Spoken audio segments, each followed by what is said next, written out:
Hi everyone, welcome back to episode 2 of getting Little Big Planet creators onto Dreams. Now in the last episode we went over some of the very basics of the Dreams logic in order to help you kind of understand what you'd be coming into, what you'd be seeing and using first when you decide to actually create something in Dreams. Today we're going to go over a bit more broad spectrum of some of the gadgets that you can use in the game, but we're also going to talk about a stigma that comes from Little Big Planet that's actually not really present in Dreams. And I think this is actually going to help a lot of you when coming over and just kind of understanding what kind of community you're in now. Because as much as we all miss Little Big Planet, I understand. I got it day one. I got it so much day one that I bought the rare week one t-shirt way back when. But that's a different story. Dreams community is different. It's evolved. It's more grown up in a sense. It's a lot more about camaraderie rather than, I don't know, just being silly and making little fun things. I mean, you could make amazing things on Little Big Planet, but the scope that Dreams has is just so much far greater that it comes with its own sense of maturity. And the stigma that I wanted to talk about is actually using other people's assets for your own creations and benefit. On Little Big Planet, this was really frowned upon. This was severely looked at as if, I can't believe you're not making your own stuff and you're taking other people's stuff and putting it in your level and it's calling it your own. That's just not the case with Dreams.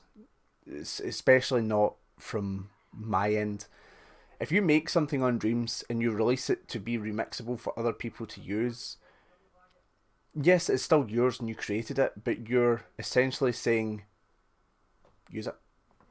I relinquish my ownership of it for you to use in whatever levels you have. And it's kind of a known and welcomed thing because sculpting's hard. Sculpting is really hard. And this is coming from a guy that has made a full game. The amount of assets that I use from other people are astronomical. The only time I make assets that are my own is when I need something so specific that someone couldn't have possibly made it because it wouldn't fit my description of what I want it to be. For example, I made a kind of Tim Burton graveyard level, and I really wanted this really cool Tim Burton-esque house in the middle of the graveyard, and so I had to make my own because there was none that fit that description. There was none that had made anything similar, at least remixable. So yes, that is a stigma from Little Big Planet that is not anywhere in Dreams. And don't let,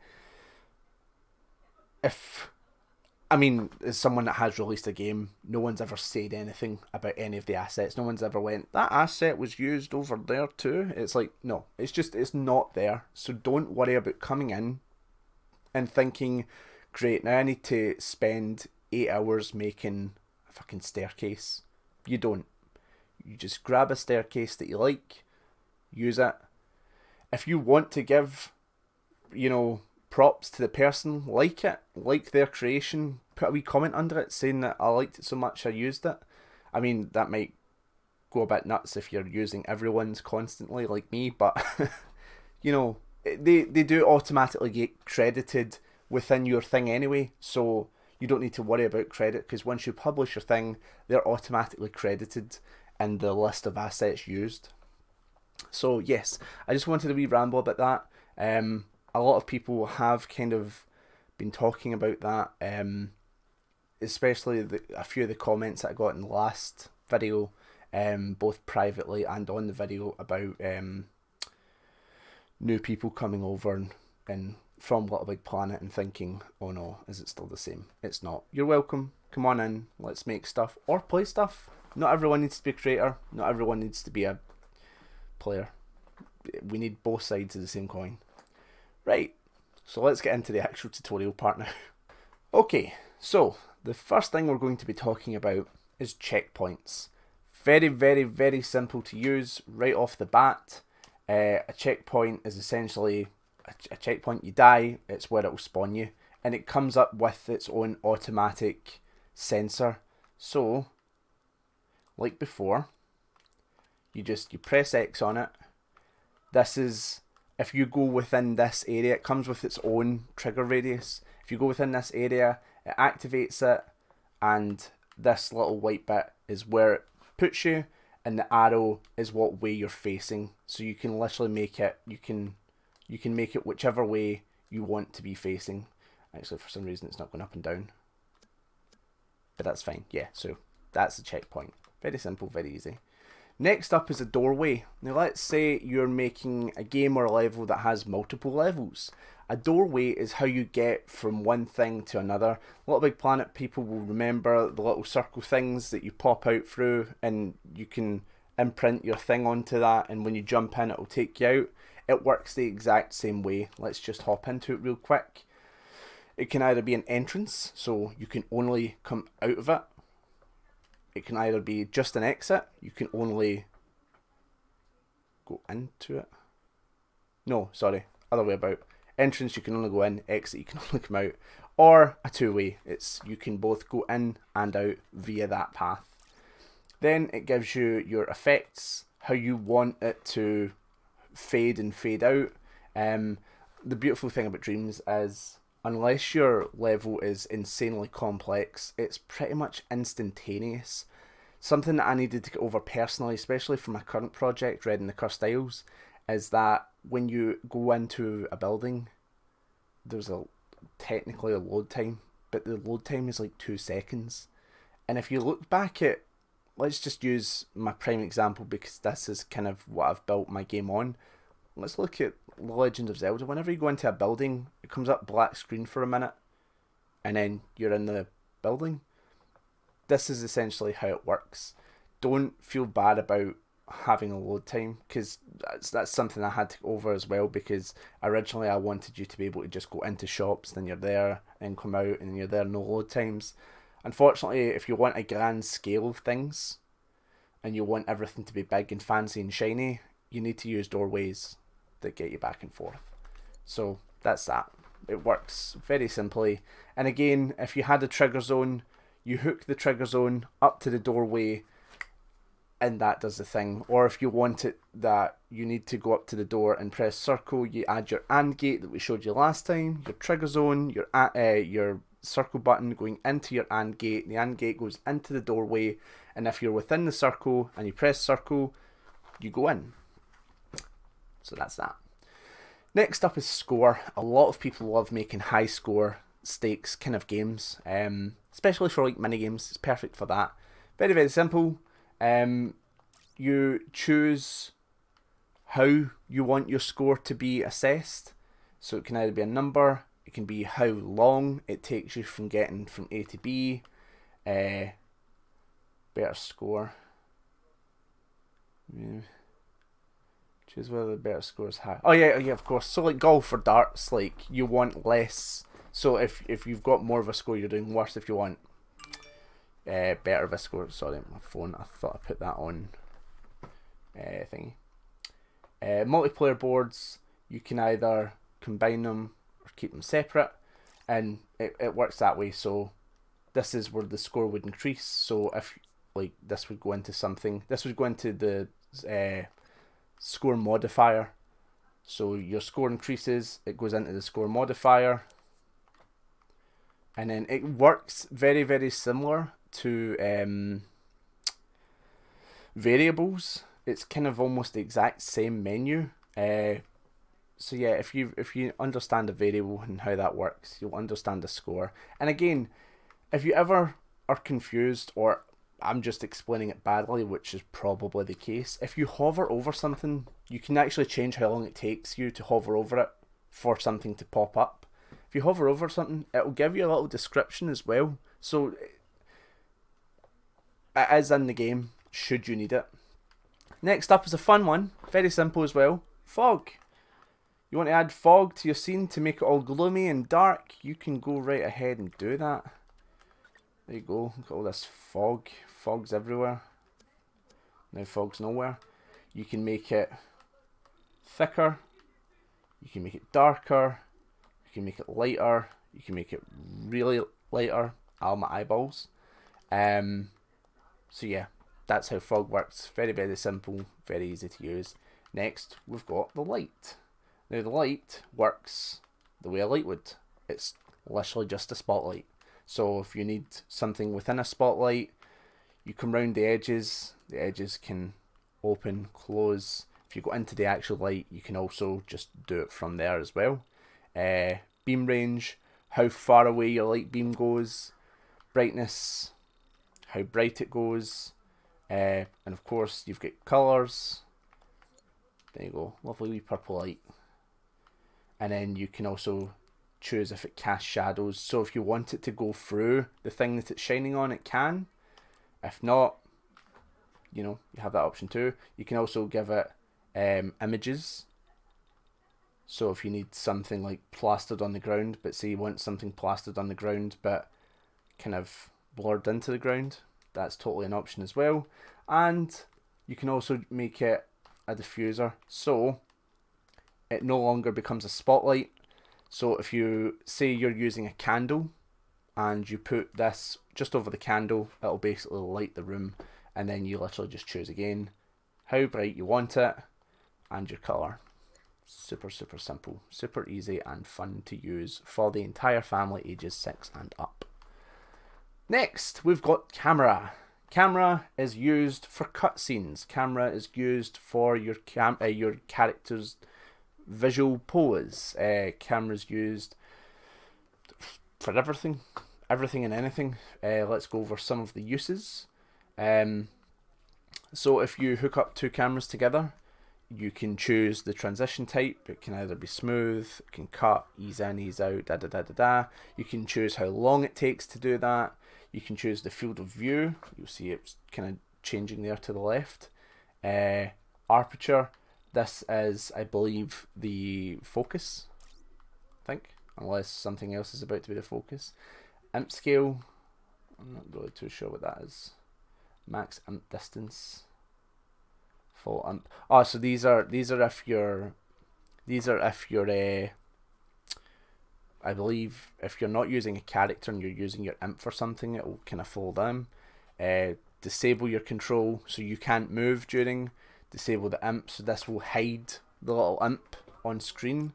And then of course you've got your black display bars. So this is, I think if we just want to, there you go. Look at that. Look how already dramatic and emotional that is looking. So again, camera, very simple, very easy. Next up, this one's definitely for the Little Big Planet players. Prize bubbles. Yes, you get prize bubbles in this game. Not a lot of people know it. And that you can change how it's collected, whether or not there's a sound when it happens, whether you can see it. You can make it forced. You can make it just collected. So if you've just collected it and you want you collecting it to activate something, you would take that out and then bada bing. So let's say you got an item and then you wanted it to pan around to show something happening. You would connect that to the camera, which would then pan around for you and show. Sky and sun. Sun and sky. Don't know why I said that backwards. Again, very, very easy. But the beauty of this is you can actually get very, very different looks for your games so simply just by using the sun and sky tool. So let's actually impose red. So let's get red in here. Ignore that. That was just some voice work that having done. There we go. There's red. So you'll probably notice that this is my mascot. Don't look at that. That's all. That's all meant to be hidden stuff. So yeah, let's look at how the sun and sky tool affects the character. Okay. So obviously look, yeah, brighten it up. He's got this cool shadow under him. Take it down. He's in the dark. My preferred setting, and I'll go through as I'm talking about it. Sun visible. So the sun is actually visible. Or you can get rid of it. Cast shadows. So now it doesn't matter where he is. There won't be a shadow on him. So if shadows are kind of getting in the way of seeing a character, I would say you would always want to cast shadows because that makes it look better. But you might be going for a very unique style. Sun size. Oh God, Goku's about to cast some Kamehameha on me. Right. So next up, you've got sky image. Now this can drastically change how something looks. It kind of works the same way the spotlight did. So you'll notice that the sky now has patterns. And these are drastically different based on what colour your sky is. It does a nice wee kind of sunset right there. I'm pretty sure I'd use that for something, although a bit customised. So let's stay off that. Then of course, the game's filled with flex. This is just you changing the flex and stuff like that. Sky brightness. Now, this is where my preferred style for my game comes in. I like to crank up the sky brightness to that because it gives Red this really nice, cartoony, smooth look to him while maintaining his, detail and stuff. Then, so this is just how you change the kind of hue of it, although if you go down here, you can also change it. So I would use a very light blue, very, very light blue. Sky tint intensity, so that's how intense the light is. I'm pretty sure I would make that down. Now the horizon, as you can see, it changes the horizon. My preferred is like this, so that everything looks really kind of nice and again cartoony. Random flex. Alright, okay, so let's say you hate the flex. I don't really like the flex. The flex are kind of annoying. I feel like the flex are a wee bit of a... This looks like a Dreams game kind of thing because you can always see the flex. So that's why I turn it down. To be honest, you kind of lose the flex mostly in the light part. And then fog range. Now fog range is how much, basically your draw distance. That's what fog range is. There's always fog on your, so like you can see the fog's getting, so you can actually make it so that you can barely see 3 feet in front of you, which isn't great. But if you just dive into this, hit a number, bada bing, bada boom, there's not fog anywhere. Everything is beautiful and bright and you can see for days ahead of you. And this is actually mostly how my game will look. I've got more tweaks. I don't think it's quite as bright. Actually, that looks a lot better. But yes, this is pretty much how you can make it look. And then if you go back into it, oops, that's the wrong thing. Sun and sky, and then you go into sky image, and then you look at all the new styles of it. I'm pretty sure if you go to, where is it? There we go. Look at that. That completely changes it. That goes from, I mean, that's a world on fire type thing right there. So yeah, so many things you can do with it. So many effects and stuff.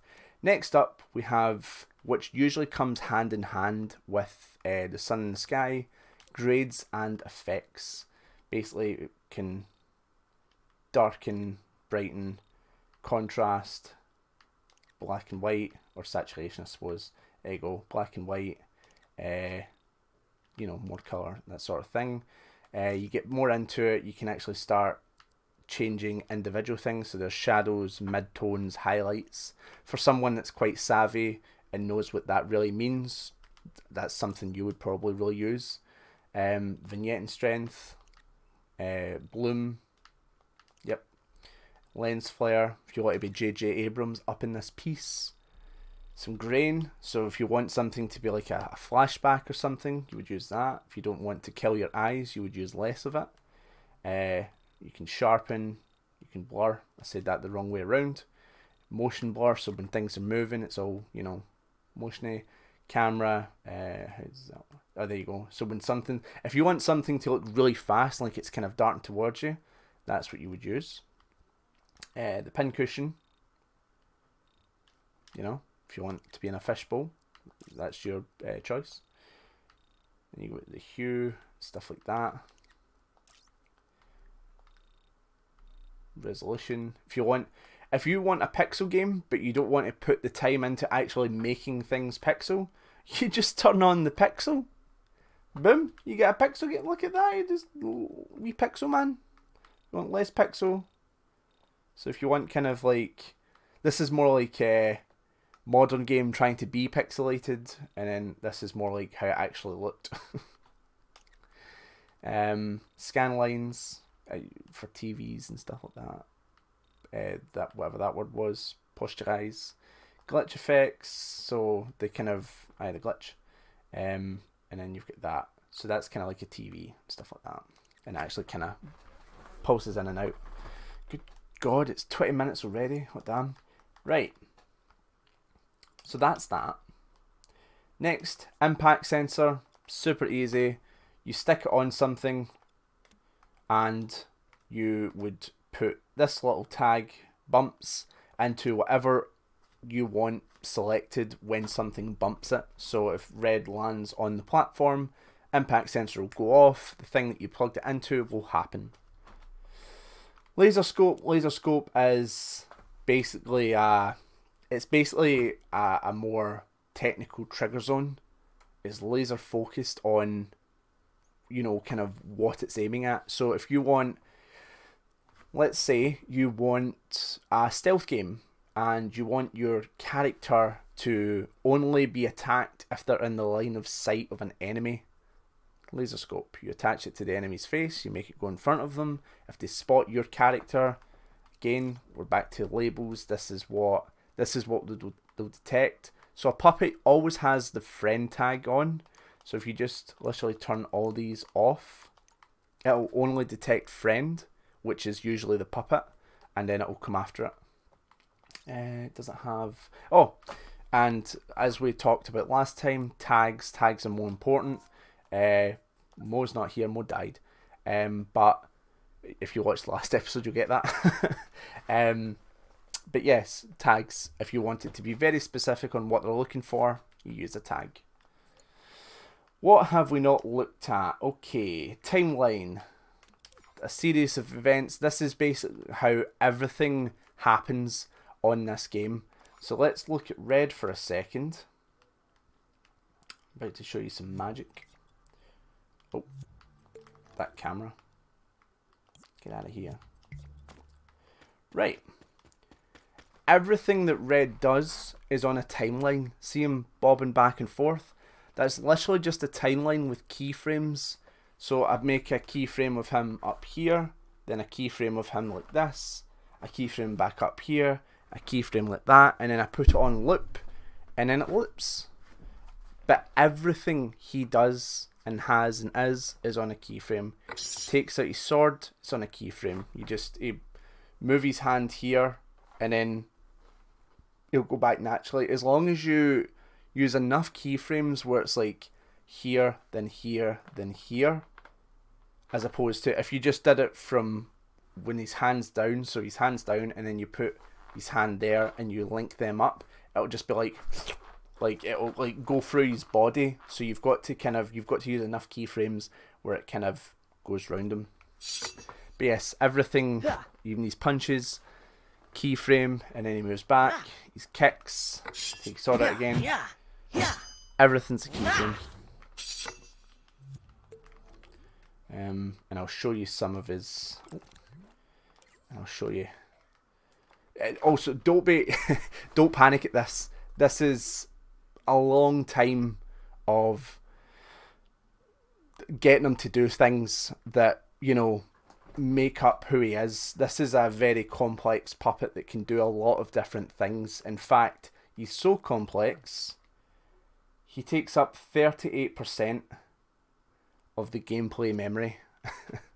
So do not worry about that. That's something that when you've been creating for a while, you'll understand what you can sacrifice and what you can't to get what you need. But yeah, let's look at the fighting. No, sword attacks. Right. So here's his free attacks. This is roughly what you're looking at in terms of what he does. So these up here, let's get down to him so you can see. He's actually standing under the light. So yeah, so each thing is telling him where his hand's going to be. So back there, next, next, next, and then I kind of move back into your old position. Next, you've got all these different things. So this is telling him that his right fist should be a fist. This is saying that he wants his sword in his hand and out of his sheath. So it'll basically hide that and make the sword in his hand. And then if you look at it,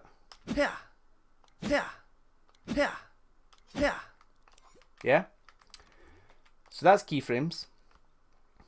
Impact sensor, we went over that. Action recorder is literally, MM actually showed this off when they were first promoting the game. It's so very, very simple. If you want a platform to move and you don't want to use keyframes, you just use the action recorder. So you grab it, you move it back. That's the most simplistic way I can say that. And then suddenly, whoops. So then the platform becomes a moving platform.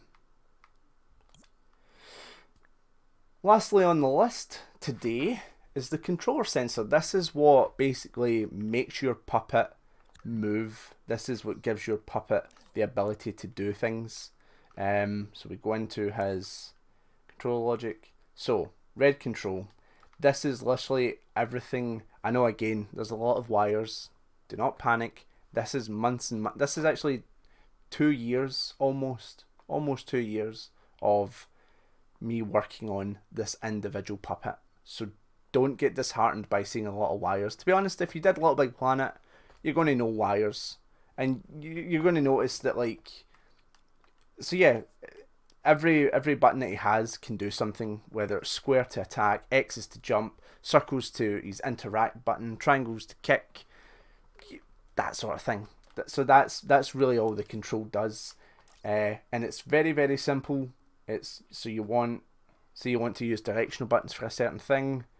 You go here, here's all your directional buttons. You hook up what you want into what you need, just like that. Then it comes to his personal camera, how high the camera is, how close it is, how tilted, the field of view, the focus, that sort of thing. And you'll notice that if you change it, you can make the camera a lot higher, you can make the camera a lot closer. Yeah. Very, very simple, very, very easy. So yes, I believe that is everything we needed to go over. I think next time we'll talk about actual puppetry and the characters that you might want to make. In Little Big Planet, you got preset costumes. Everything was made for you, basically, for your Sackboy to wear and stuff. Dreams, you've got to make everything from scratch. However, you can go into, again, the assets, type something in, and there you go. I did get asked last time, someone asked in the comments about gluing or getting something to stick on something. So I'm just going to show that real quick. So there is no glue gun in this game. There is only let's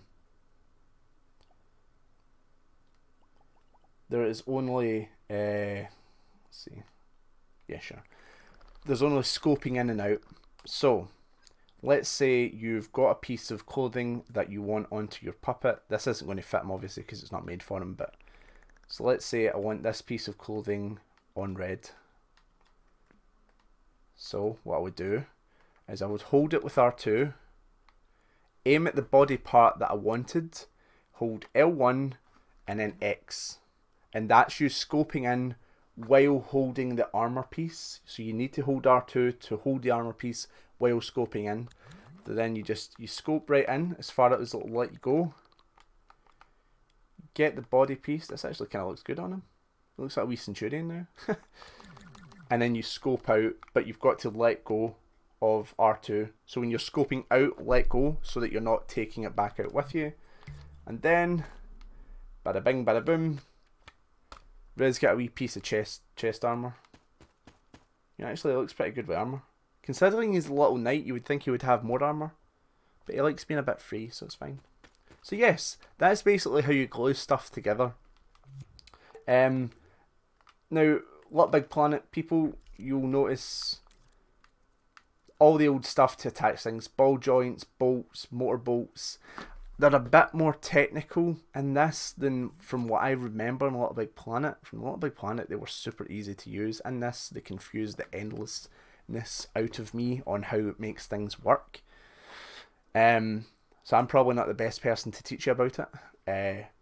But yes, you still get a lot of the old items that you got in Little Big Planet. So I really hope that helps. So yes, if you enjoyed this, consider liking it, subscribing to the channel. It really does help me know that there is an audience for this sort of thing, because as much as I enjoy doing this, I don't want to sit and make a 30-minute video that no one needs or cares about. So if you know someone that wants to get dreams, or has dreams, or needs a bit of help, or just inspiration, send this to them. You know, worst case scenarios, they never talk to you again, but that's a risk I can take. Don't worry about it, honestly, it's fine. But yeah, have a fantastic day everyone, and I'll see you in part 3 when we're talking about sculpting characters. Until then, catch.